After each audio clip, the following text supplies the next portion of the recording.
नमस्कार मित्रांनो, लास्ट व्हिडिओमध्ये आपण स्कोप ऑफ मायक्रो इकॉनॉमिक्स हा पार्ट कंप्लीट केला होता, बरोबर आहे. आता या व्हिडिओमध्ये आपण नेक्स्ट पार्ट बघणार आहे फीचर्स ऑफ मायक्रो इकॉनॉमिक्स. तर पहिलं फीचर आहे स्टडी ऑफ इंडिव्हिज्युअल युनिट्स. आता आपण हे ऑलरेडी डिस्कस केलेलं आहे की मायक्रो इकॉनॉमिक्समध्ये आपण काय करतो, टोटल इकॉनॉमीचं स्टडी न करता त्यातल्या इंडिव्हिज्युअल युनिटचा अभ्यास करतो. फॉर एक्झाम्पल, मार्केटमध्ये टोटल डिमांड किती आहे, टोटल सप्लाय किती आहे, नॅशनल इन्कम किती आहे, GDP किती आहे, हे न बघता त्या सिच्युएशनमध्ये एक इंडिव्हिज्युअल पर्सन, एक इंडिव्हिज्युअल फॅमिली, इंडिव्हिज्युअल फर्म किंवा इंडिव्हिज्युअल सेलर यांचा डिमांड किती असेल किंवा इंडिव्हिज्युअल सेलरचा सप्लाय किती असेल, याला म्हणतात study of individual units. So micro economics is the study of the behaviour of small individual economic units like individual firm, individual price, individual household.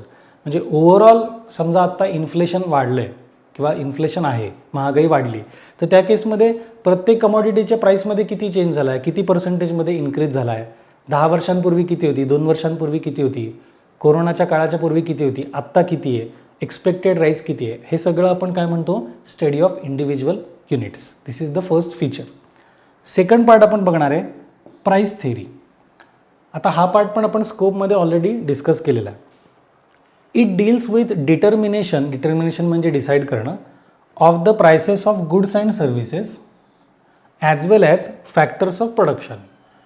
आता गुड्स अँड सर्व्हिसेसच्या ज्या काही प्राइसेस आहेत त्या कशा प्रकारे डिटरमाइन होतात ते आपण बघितलं की त्या गुड्स आणि सर्व्हिसेसचा मार्केटमध्ये असलेला डिमांड आणि त्याचा मार्केटमध्ये असलेला सप्लाय याच्यावरून कुठल्याही एका पर्टिक्युलर कमॉडिटी किंवा गुड्स किंवा सर्व्हिसची प्राईस डिसाईड होते, म्हणून त्याला काय म्हणलं आहे, प्राईस थेअरी. सेम जे काही 4 फॅक्टर्स ऑफ प्रोडक्शन आपण बघितले, लँड, लेबर, कॅपिटल आणि एंटरप्रेन्युअर, यांच्या ज्या प्राइसेस असतात त्यांच्या प्राइसेस म्हणजे त्यांना मिळणारं रिटर्न, त्यांना मिळणारं रेम्युनरेशन. तर ते काय असतं, लँडला मिळतं रेंट, लेबरला मिळतं वेजेस, कॅपिटलला मिळतं इंटरेस्ट आणि लास्ट एंटरप्रेन्युअरला मिळतं प्रॉफिट्स. मग यांना कशा प्रकारे रिटर्न्स मिळतात, त्यांचं रेम्युनरेशन कशा प्रकारे मिळतं, हे पण आपण मायक्रो इकॉनॉमिक्समध्ये स्टडी करतो. म्हणून one of the feature price theory. आपण गुड्स आणि सर्व्हिसेस त्याचप्रकारे फॅक्टर्स ऑफ प्रोडक्शनचे प्राईस ह्याच्यामध्ये डिसाईड होतात. आता आपण नेक्स्ट पार्ट बघूयात. नेक्स्ट आहे पार्शल इक्विलिब्रियम. तर पार्शल इक्विलिब्रियम म्हणजे काय, तर equilibrium is the balance between 2 factors. Equilibrium is the balance between 2 factors. Microeconomic analysis deals with partial equilibrium, which analyzes equilibrium position of an individual economic unit, that is individual consumer, individual firm, individual industry, etc. It isolates an individual unit from other forces and studies its equilibrium independently. आता हा concept कसा आहे नीट समजून घ्या की उदाहरणार्थ आपल्याला पुढे एक लॉ बघायचा आहे, लॉ ऑफ डिमांड. तर law of demand states that if the price rises demand falls down and if price falls down demand rises. जर प्राईस वाढली तर डिमांड कमी होतो आणि प्राईस कमी झाली तर डिमांड वाढतो. हा आपलं लॉ ऑफ डिमांड आपण नेक्स्ट पार्टमध्ये किंवा नेक्स्ट चॅप्टरमध्ये पुढे बघणार आहोत. परंतु आपण जर बघायला गेलो तर डिमांड फक्त प्राईसवर अवलंबून असतो का, तर तसं नसतं. डिमांड हा वेगवेगळ्या फॅक्टर्सवर अवलंबून आहे. उदाहरणार्थ तुमचं इन्कम आहे, तुमच्या टेस्ट आहेत, तुमच्या हॅबिट्स आहेत, तुमच्या लाईक्स आहेत, तुमच्या डिसलाईक्स आहेत, या सगळ्या गोष्टींवर डिमांड अवलंबून आहे. म्हणजे एखाद्या पर्टिक्युलर कन्सेप्टच्या बाबतीत स्टडी करताना त्याला अफेक्ट करणारे अनेक फॅक्टर्स एकाच वेळेस तिथे असतात आणि त्याचा इम्पॅक्ट त्याच्यावर होत असतो, ज्याला आपण म्हणतो डिटर्मिनंट्स, डिफरंट डिटर्मिनंट्स. बरोबर आहे. म्हणजे आपली डिमांड ही फक्त प्राईसवर अवलंबून नाही आहे, ती प्राईसवर आहेच, पण इन्कमवर पण आहे, लाईक्स डिसलाईक्सवर पण आहे, नंतर तुमच्या फॅशनवर आहे, ट्रेंड आत्ता मार्केटमध्ये कुठला आहे, तुमच्या नॅचरल किंवा वेदर कंडिशन्सवर पण अवलंबून आहे. या सगळ्या गोष्टींवर तुमचा डिमांड अवलंबून आहे. पण मायक्रो इकॉनॉमिक्समध्ये आपण स्टडी करताना काय करतो, डिमांडचा स्टडी फक्त प्राईसशी रिलेटेड करतो.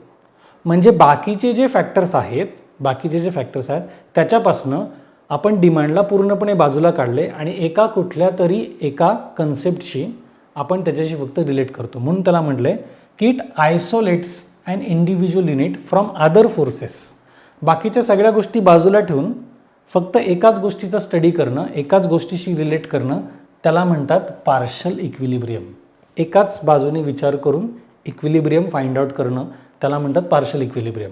म्हणून त्याला परत एकदा म्हटलं, which analysis equilibrium position of an individual economic unit, म्हणजे individual consumer, individual firm. Total मार्केटमध्ये काय सुरू आहे, टोटल इकॉनॉमीमध्ये काय सुरू आहे, कुठल्या गोष्टींचा परिणाम होत असतो, हे बाजूला ठेवून फक्त एका फर्मला घ्यायचं आणि त्याच्याशी रिलेटेड काय चाललं हे बघायचं. फक्त एका कन्झ्युमरला घ्यायचं, फक्त एका फॅमिलीचा विचार करायचा, त्याला काय म्हणतात पार्शल इक्विलिब्रियम. ओके.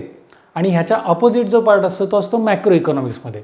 तो मॅक्रो इकॉनॉमिक्स हा कन्सेप्ट जेव्हा येणार तेव्हा मी तुम्हाला ते एक्सप्लेन करेन आणि दोघांमधला डिफरन्स पुन्हा एकदा सांगेन. आता पुढचं फीचर आपण बघणार आहे, फोर्थ. ते आहे बेस्ड ऑन सर्टन ॲझम्पशन्स.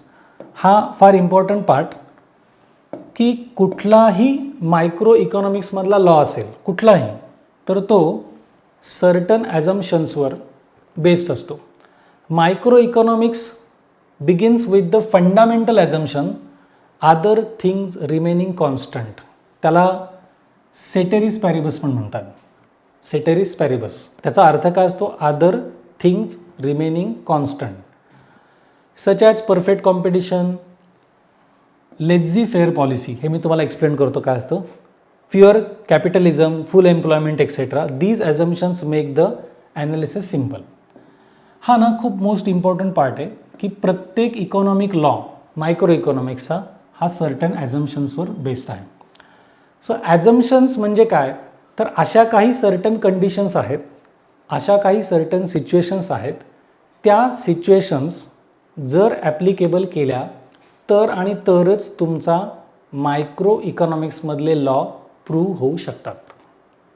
ओके.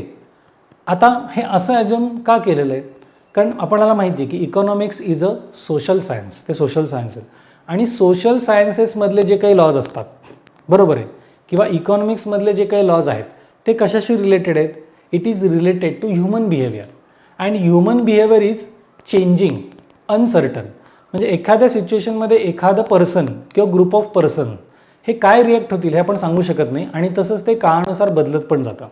म्हणजे सोशल सायन्सेसमधले जे लॉज आहेत, इकॉनॉमिक्समधले जे लॉज आहेत, ते एका सिच्युएशनमध्ये लोकांची रिॲक्शन काय असते हे आपण स्टडी करत असतो. ते स्टडी करत असताना तुम्हाला सर्टन कंडिशन्स किंवा सर्टन सिच्युएशन्स ॲझ्युम्स करायला लागतात. ॲझ्युम करायला लागतात म्हणजे गृहीत धराव्या लागतात. त्या गृहीत धरल्या तरच तुम्ही जो काही लॉ स्टेट केलेला आहे, लॉ सांगितलेला आहे, तो प्रूव्ह होऊ शकतो. So every micro economic laws starts with the thing other things remaining constant. म्हणजे या 8-10 गोष्टी, या 5-6 गोष्टी जर तुम्ही ॲझ्युम केल्या, त्या कंडिशन्स जर फुलफिल केल्या तरच लॉ प्रूव्ह होणार आहे.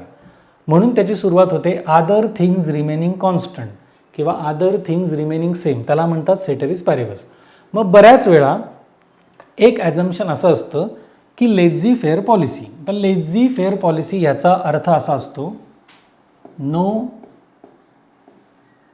Government intervention.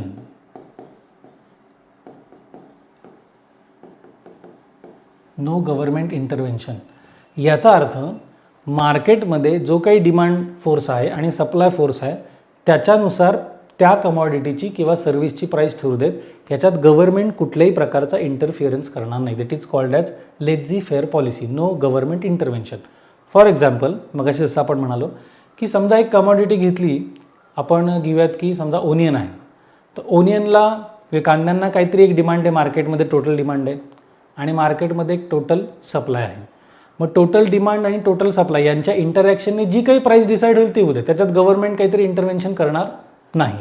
तर अशा प्रकारची पॉलिसी आपण काय केलेलं असतं, ॲझ्युम केलेली असते मायक्रो इकॉनॉमिक्समध्ये लॉज एक्सप्लेन करताना. So there are certain assumptions for every micro economic law.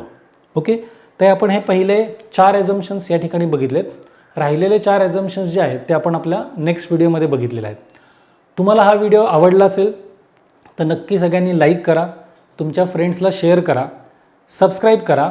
शेवटी जो बेल आयकॉन दिला आहे तो नक्की प्रेस करा, म्हणजे जेव्हा जेव्हा नवीन व्हिडिओ अपलोड होईल तर ते तुम्हाला त्याचं इंटिमेशन मिळेल. आणि महत्त्वाचं, तुमच्या कमेंट्स नक्की कळवा. त्याचबरोबर व्हिडिओ संपल्यानंतर खाली जे डिस्क्रिप्शन दिलेलं आहे त्या डिस्क्रिप्शनमध्ये तुम्हाला एक लिंक दिलेली आहे. त्या लिंकवर तुम्ही क्लिक केलं तर तुम्ही आपल्या पोर्टलला जाणार. या पोर्टलला गेल्यानंतर तुम्हाला तिथे एनरोल करायचं आहे.